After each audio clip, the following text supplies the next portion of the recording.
I remember the old days in Laos when my husband and I lived in our little house atop a hill, surrounded by nothing but trees and silence. We were a couple who cherished each other deeply, with no children to fill our empty nest. We try everything and give up the fact that we can't have kids like others, but as long as we have each other's side, that's what matters most. But our love was enough for us. Then one day illness struck my husband. He grew weak, always tired, and barely able to keep his eyes open. Despite his condition, he made one request of me. When he passed, he wanted to be buried facing the setting sun. As the day goes by, he gets sicker each day. He told me that he is sorry for taking me to live out so far. That day eventually came.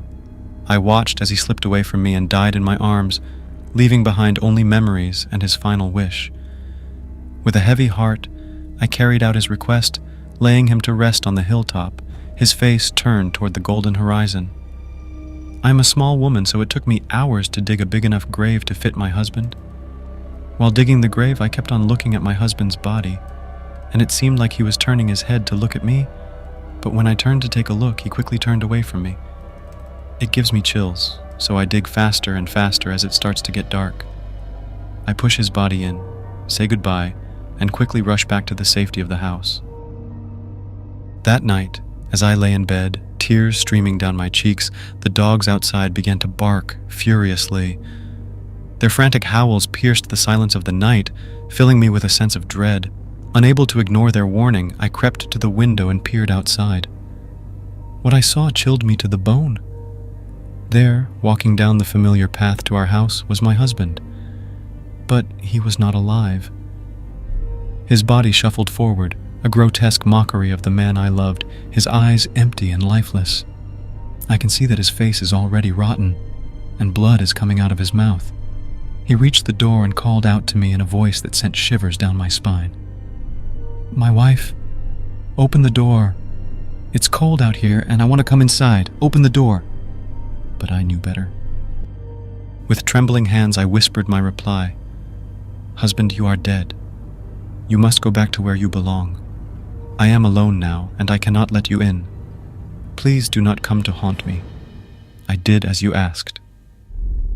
Minutes went by and everything was silenced. Then I began to hear his footsteps walking outside around the house.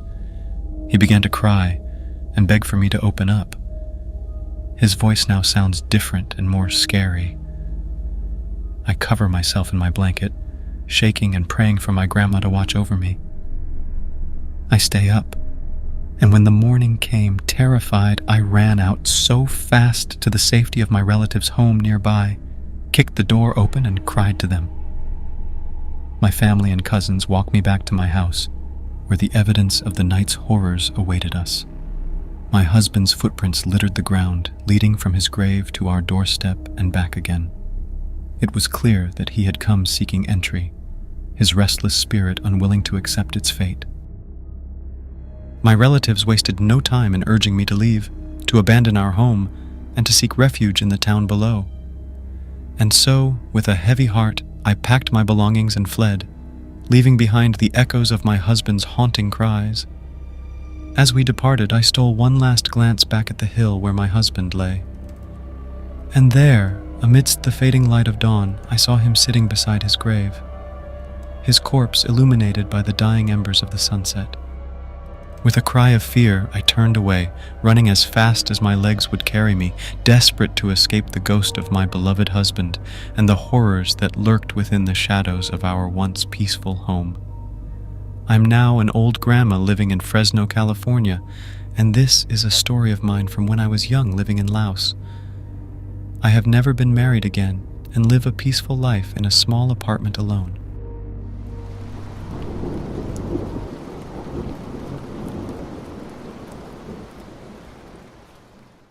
The rain tapped against the window like tiny fingers, and the darkness outside seemed to swallow everything whole. It was one of those nights that made you shiver, even indoors. I was working my shift at the small restaurant in the corner of Merced, California, with only my boss for company. The place was empty. Not a single customer was in sight. My boss mentioned she'd be gone for an hour, leaving me alone. As she left, I felt a chill creep down my spine, but I brushed it off, thinking it was just the gloomy weather getting to me. I took a peek outside and noticed it was fogging. I couldn't see much outside. Then he walked in.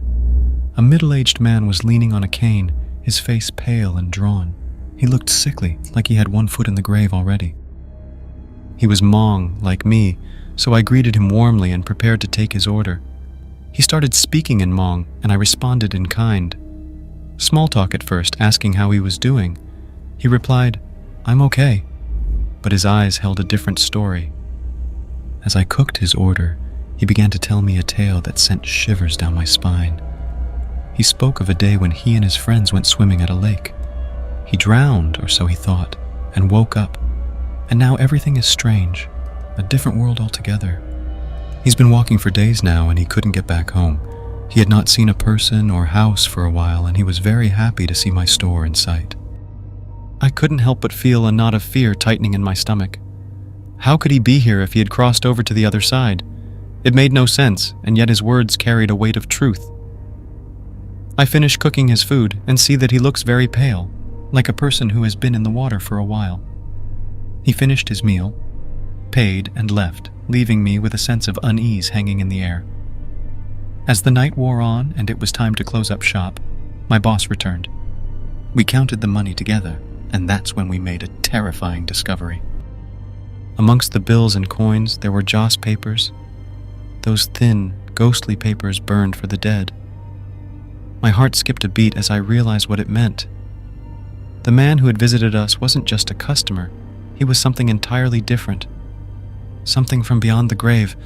This happened back in 2001, and at that time we didn't have a camera to view the footage. I shuddered, feeling the hairs on the back of my neck stand on end. What had I encountered that night? Was it a ghost, or a spirit trapped between worlds? I couldn't shake the feeling of dread that lingered long after we closed the restaurant for the night. From that day on, I couldn't look at the restaurant the same way. Every creak of the floorboards and every shadow in the corner seemed to whisper of the otherworldly encounter I had experienced. And though I tried to convince myself that it was just a figment of my imagination, deep down, I knew the truth. There are things in this world beyond our understanding, things that lurk in the darkness, waiting to be discovered. And sometimes, when the night is at its darkest, they come knocking on our doors, seeking something only they can find.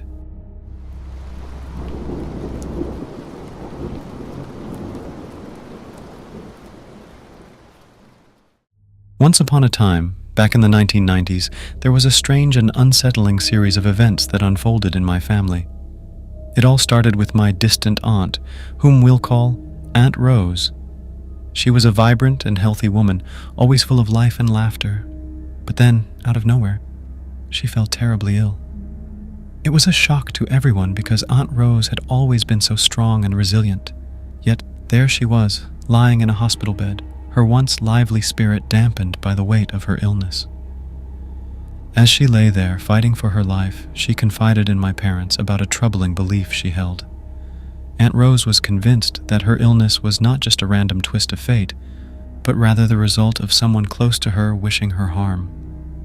She spoke of offerings that had not been made, promises that had been broken, and a sense of betrayal that gnawed at her soul. This revelation sent a chill down my spine. To think that someone within our own family could harbor such dark intentions was both terrifying and heartbreaking. But Aunt Rose was adamant, and her words lingered in the air long after she had fallen silent. Sadly, despite the best efforts of the doctors and nurses, Aunt Rose's condition continued to deteriorate. It was as though some unseen force was working against her, pulling her further and further away from us with each passing day. Then, one fateful morning, Aunt Rose drew her last breath, leaving behind a void that could never be filled. The news of her passing sent shockwaves through our family, and we gathered together to mourn her loss and celebrate her life. The funeral was held at a picturesque farm building on the outskirts of town. It was a sunny day, but the air was heavy with grief as we laid Aunt Rose to rest. Friends and family came from near and far to pay their respects, their faces drawn and solemn. As the day turned to night and the stars began to twinkle in the sky, I found myself unable to sleep. I shared a tent with my cousins, the sounds of drums and traditional music drifting through the air from the nearby gathering. It was a restless night, filled with tossing and turning as I tried in vain to shut out the noise and find peace. But then, just as I was on the verge of sleep, something strange happened. I felt a presence in the tent, a cold chill that seemed to seep into my bones. I opened my eyes and saw her standing there in the darkness. Aunt Rose, her face pale and ghostly in the moonlight. At first I thought it was just a trick of the light, a figment of my imagination brought on by grief and exhaustion. But then she spoke, her voice soft and trembling, filled with an otherworldly sorrow. She told me that she was sorry for leaving us so soon, sorry for the pain her absence had caused. She spoke of regrets and unfinished business, of a life cut short and a journey left incomplete. I wanted to reach out to her, to comfort her in her time of need, but I was paralyzed with fear. I could feel her sadness washing over me like a tidal wave, threatening to pull me under. And then, just as suddenly as she had appeared, Aunt Rose was gone, leaving behind nothing but the echo of her words and the lingering scent of her perfume. I lay there in the darkness, shaken to my core by what I had seen and heard. Was it a dream? A trick of the mind? Or had I truly come face to face with the spirit of my dear Aunt Rose? I may never know for sure, but one thing is certain. The memory of that night will stay with me forever. A haunting reminder of the thin veil that separates the world of the living from the realm of the dead.